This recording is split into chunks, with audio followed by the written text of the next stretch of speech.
nag-aas na, Lord ha, bigyan mo ko ng baon ha, tapos ayusin mo lahat. Sana wala kaming mga kaaway doon, yung mga kaaway, tanggal mo silang lahat, ganyan. Anong inaas ni Moses? Anong kailangan niya? Presence. Yung presence ng Panginoon. Kahit na sino yung maharap namin, kahit anong mangyari sa amin, basta alam ko na kasama ka namin, okay na yun. Mamatay man o whatever, basta kasama kita. Kita niyo ba yung prayer niya? At grabe pa, yung verse, di ba, verse 16 nga to.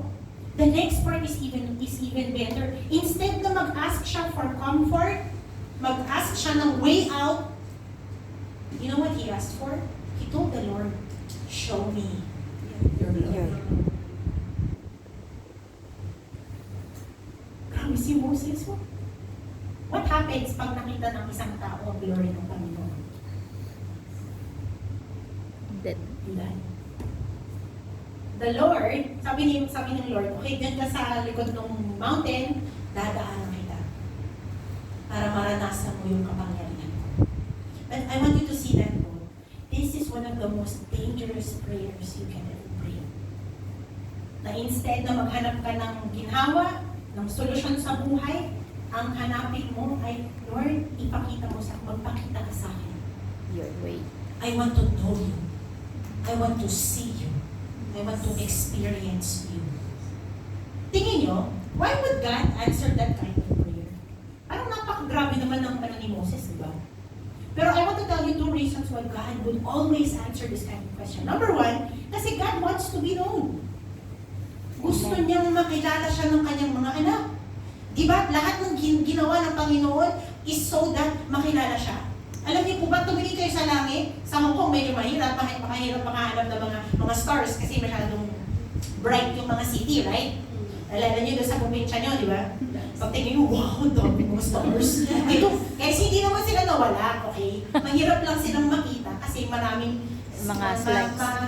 maliwanag ilaw. yung mga city lights. Pero nandiyan pa rin sila. And the word says that the heavens declare the glory of God. Day and night. They are saying, glory, glory to the Lord. And my favorite, my life verse is Romans 11:36.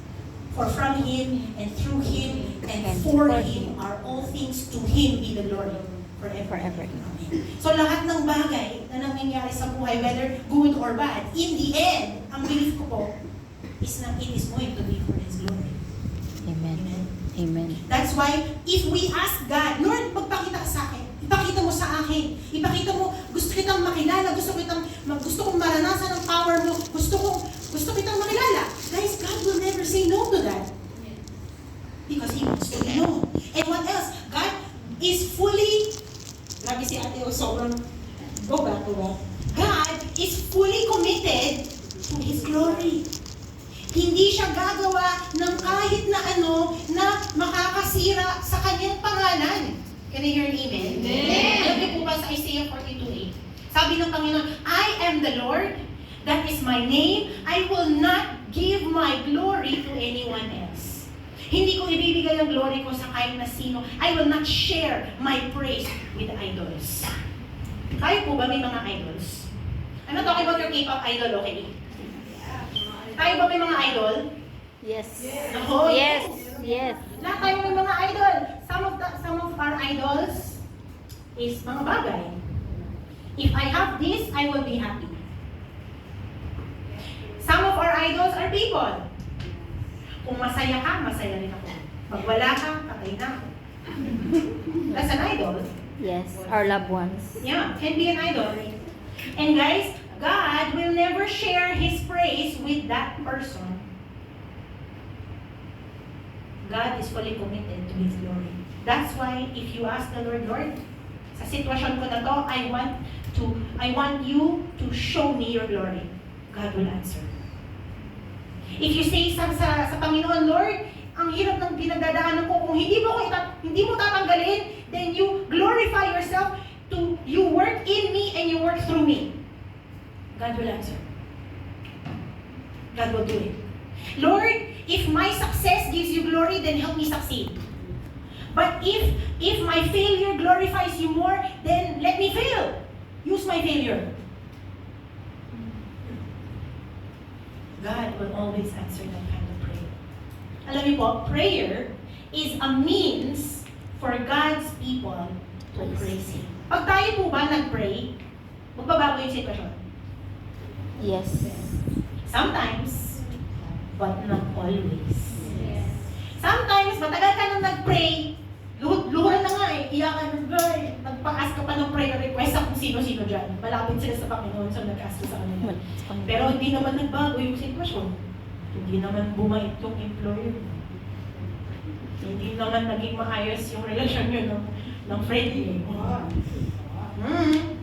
Prayer does not always change our situation.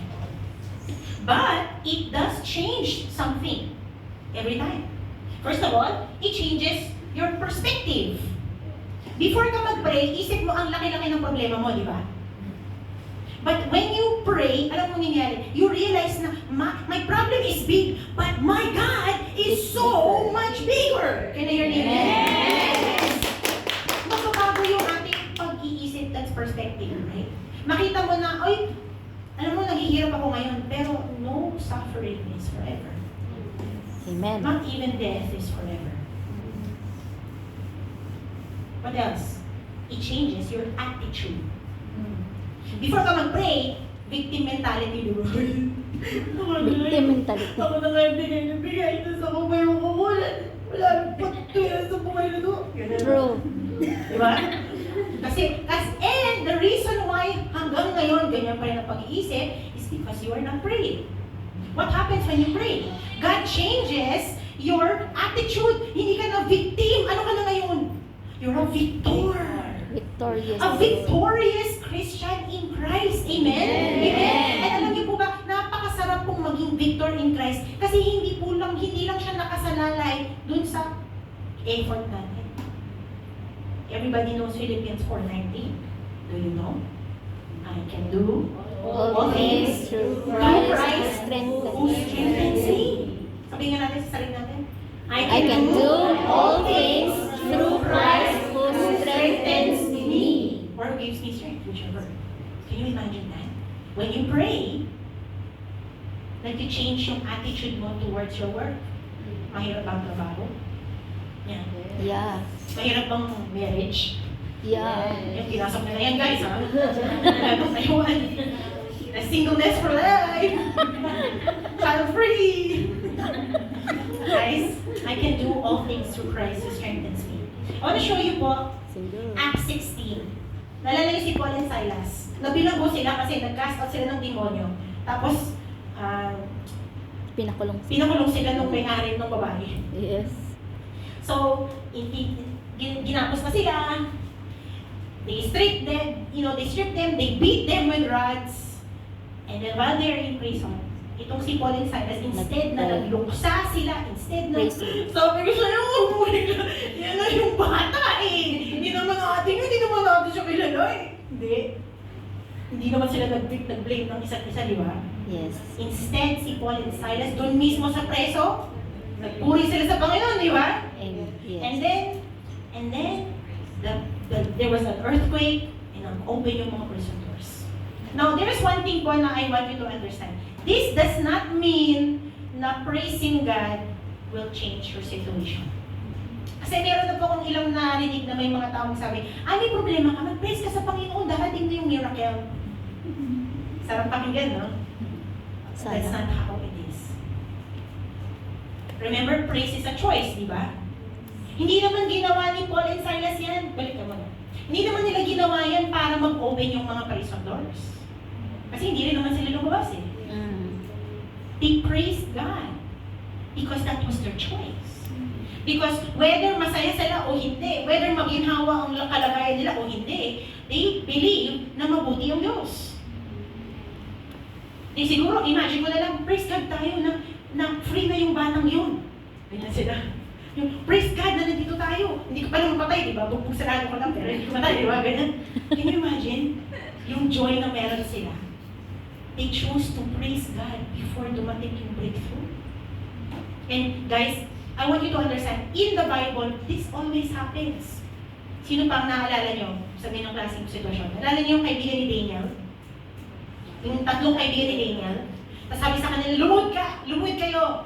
Kung hindi kayo lumuhod, itatapon kayo sa yung sa dun sa furnace. Tapos sabi nila, no. Kaya ng Panginoon na sagipin kami, pero whether He saves us or not, hindi kami mag-worship yan sa idol mo. Kita niyo yun? They did not do that kasi isip nila, sasagipin tayo ng Panginoon. Alam nila, kayang gawin ng Panginoon yun. But whether gawin niya o hindi, we will praise God only, not your idol. Guys, sabi po ng 1 Thessalonians, they were not praising God to change their situation. Their situation could not stop them From praising God. because praise is a choice. Sabi po ng 1 Thessalonians 5:16-18, basahin mo natin together. Rejoice always, pray continually, give thanks in all circumstances, for this is God's will for you in Christ Jesus. Actually po, I want to show you na, dito po sa verse natin, you can see yung relationship ng prayer and praise.